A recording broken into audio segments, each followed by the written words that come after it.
Australia మరియు team India మధ్య జరిగిన మొదటి టెస్ట్ మ్యాచ్లో కీలక ప్లేయర్ కెప్టెన్ రోహిత్ శర్మ లేకపోయినా టీమిండియా ఆస్ట్రేలియా మీద చాలా అద్భుతమైన విజయం కైవసం చేసుకుంది.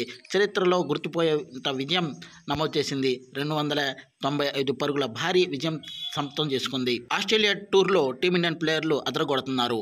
ఇప్పుడు రోహిత్ శర్మ టీంలోకి వస్తే ఏ ప్లేయర్ని పక్కన పెట్టాలో అర్థం కాని పరిస్థితి. అవకాశం వచ్చిన ప్రతి ఒక్క ప్లేయర్ కూడా తన టాలెంట్ని తను ప్రూవ్ చేసుకుంటున్నారు.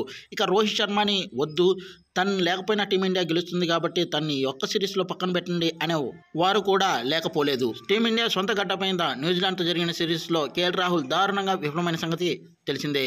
మొదటి మ్యాచ్లో తను విఫలమైన తర్వాత సిరీస్ని దూరం పెట్టేశారు. ఇక అదే కేఎల్ రాహుల్ని కెప్టెన్ రోహిత్ శర్మ అందుబాటులో లేకపోవడంతో జట్టులోకి తీసుకున్నారు. కేఎల్ రాహుల్ తనకొచ్చిన అవకాశాన్ని చక్కగా వినియోగించుకొని హాఫ్ సెంచరీ నమోదు చేశాడు. టీమిండియా భారీ స్కోర్ నమోదు చేయడంలో కీలక పాత్ర పోషించాడు. టీమిండియా ఇటు బౌలింగ్, ఫీల్డింగ్, బ్యాటింగ్లో చాలా అద్భుతంగా ఆడుతున్నారు. ప్రతి ఒక్క ప్లేయర్ కూడా పుష్పరాజ్లో ఉన్నారు.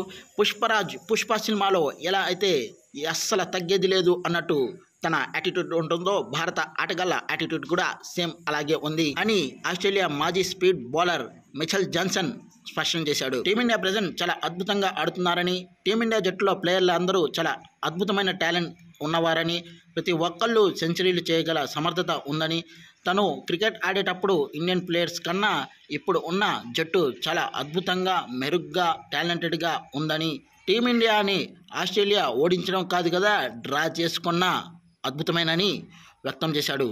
తను ఇంకా మాట్లాడుతూ ఆస్ట్రేలియా ప్లేయర్స్ ఐసీసీ ట్రోఫీలకి ఇచ్చినంత ప్రాధాన్యత ఇలాంటి సిరీస్లకి ఇవ్వరని, ఇలాంటి సిరీస్లు కూడా ఇంపార్టెన్స్ ఇస్తూ చక్కగా ఆడితే చూడాలని ఉందని వ్యక్తం చేశాడు మిచెల్ జాన్సన్.